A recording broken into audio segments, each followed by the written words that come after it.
বিশিষ্ট শিশু সাহিত্যিক ও কবি ভবানীপ্রসাদ মজুমদারের লেখা একটি ছোটদের ছোট্ট ছড়া আজ আমি পাঠ করে শোনাচ্ছি।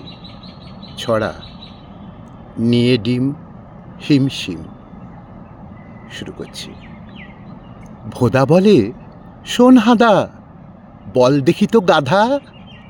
প্রশ্ন জেগেছে মনে, অতিশয় সাচ্চা। এতটুকু ডিম ফেটে কিভাবেতে হেঁটে হেঁটে বের হয় অত বড় মুরগির বাচ্চা? হাদা বলে, ভোদারাম, তোর কোনো নেই দাম, তাই তোকে গরু বলে দুনিয়ার লোকেরে। প্রশ্নটা মনে জাগে, এতটুকু ডিমে আগে অত বড় মুরগিটা কিভাবেতে ঢোকে রে? অত বড় মুরগিটা কিভাবেতে ঢোকে রে?